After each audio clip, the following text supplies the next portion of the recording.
Okay, we're back at the garage. I realize it has been quite a while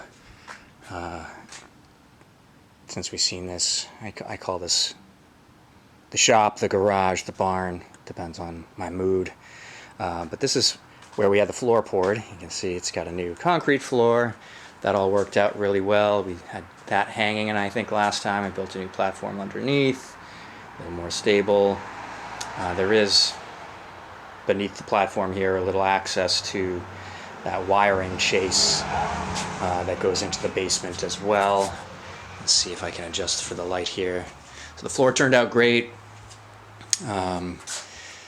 Yeah, but really the news in here is all of the flooring that we have been saving from the house. You can see it in various kind of condition here. Some of the really wide stuff down to some of the more narrow stuff. And the plan right now for the flooring is really that we're going to be salvaging every square foot we possibly can. And this is a great example right here. In trying to salvage as much as we could, there's obviously some damage as it comes out here.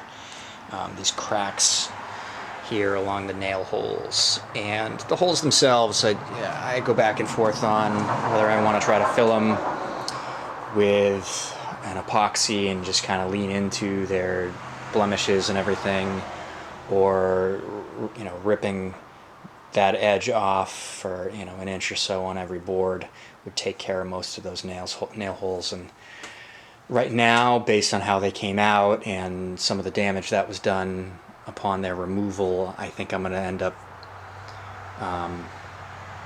ripping at least that first edge off, and then seeing how much I've got left to play with on that second edge, maybe reusing some of those nail holes and not reusing others. But I think the thing that we have realized is that these boards are going to get narrower just by nature of us reusing them, and so we're kind of coming to grips with that.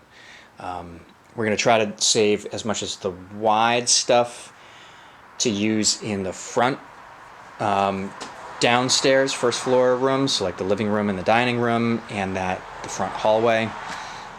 We'd like as much of that as possible. A lot of these lengths are nice and long.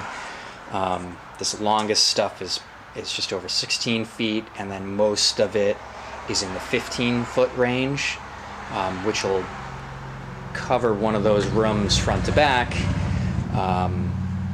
after all the trim and everything is done. And the walls are going to be thicker because of the insulation anyway, so we won't have any seams in those front kind of formal rooms. And that's really what we were going after. So that'll be exciting. And then the rest of it, the narrower stuff and the shorter pieces, we're going to scab together in the bedrooms. The nicest stuff going to the master bedroom and the guest bedroom, and then the rest of it just getting pieced together as far as we can go.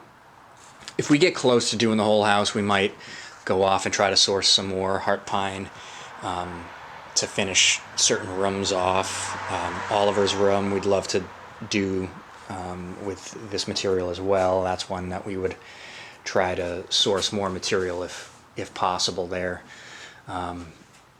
But the other spaces, the whole first floor really wants to be this material.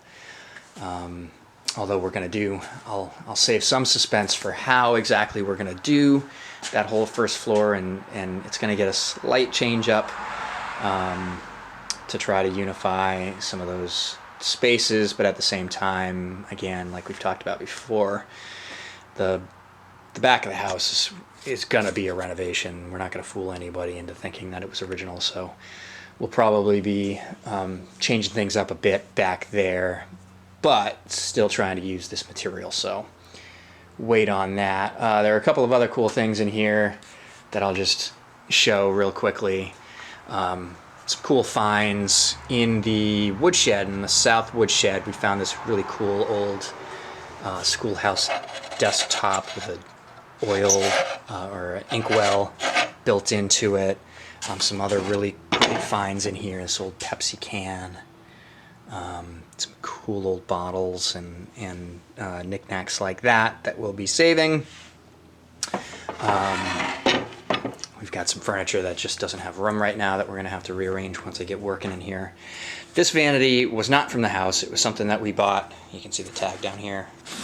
We found it in a salvage yard and loved it, and we're hoping at the time the plans weren't done. We thought that it was going to work for the Jack and Jill bathroom on the second floor, and it currently looks like that is not going to work. So we're going to have to come up with a different plan instead, which we will.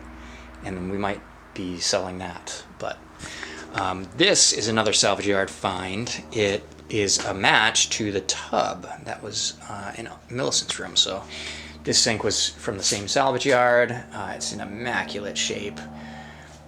We are probably going to get a new faucet for it, new mechanicals, because it'll just be all dried out. We salvaged a sink in our previous home, and it always leaked. It always dripped. And we've learned our lesson, so we're gonna basically get something very, very similar with modern parts and just kind of replumb it. But the porcelain is all immaculate. It weighs a ton. It's nice and thick and chunky, and it has the same detailing. It's now called American Standard, but this was in a standard brand sink that matches the same brand of the tub that we're salvaging. And so yeah, we're gonna try to put it in that Jack and Jill bathroom with the tub on a vanity, so we'll have some storage underneath. If we can't fit it in there like the medicine cabinet, if it becomes too wide for that space, then what we'll do is these are the legs that were originally on it, and we'll put those legs on the sink and mount it in the powder room downstairs in the first floor. So one way or another, we're using this sink. We love it. Just love the kind of classic lines and styling, and this is the kind of the eclectic look that we're going for in the house when all is said and done. Some other cool things that we salvaged out of the well in the Northwood shed was the original well, and I want to do a well house around our new well and then put this back in it. At some point, I'm going to try to actually pattern that well house after the one that is from the Triangle on Fletcher Lane and Witches Spring. That well house has since been moved, but I want it to, I'm going to basically just take some measurements and try to replicate it as best I can, and then this will go in there and in the field where our new well is located. Some other salvaged pieces. This was actually it's a twin to the one that was it's currently still in the kitchen of the house, but it was located just on the other side of that wall, and you can see the opening into the wood shop there. It was in the wood shop. We dragged it out of the wood shop. It's going to live here. I think we're going to turn it 90 degrees, and then get it hooked up right there. And then this was a stove and a cooking stove top, you can see here, that we found in the basement of the shop that we are going to be refinishing. I got some stuff to try out here, just aesthetically, to give it a new lease on life. Maybe put a glass top on it and use it kind of like an end table in our new family room. That is the plan for that one, but we're not going to light a fire in this one anymore. It was a kit, kind of an interesting construction style here. This is a long screw or bolt that ties the whole thing together. It's very old. We actually saw some for sale at the salvage yard that were seemingly identical. So like, I think it was a mail order catalog kind of stove kit, probably quite old. I don't know, 20s, 30s. But I just think it's cool, and it's certainly part of the character of the house. So we're gonna bring that back inside, and we're looking for all kinds of ways to bring the old back into those new spaces, particularly the family room, because it's a brand new space. We don't want it to feel like a brand new space. We want to have a little bit of the old school charm of the rest of the house. So that's what's going on in here. This is my pile of work over the winter. I gotta mill all this stuff and get it ready to reinstall in the house. I gotta clean up a couple of fireplaces, get one working so I don't freeze to death out here. Fix up an old sink and make it beautiful again, and find some place to hide the furniture that we can't fit in our rental right now. But let's go downstairs. There's more treasures down there that we have saved from the house, and I can show you what the basement of the shop looks like right now.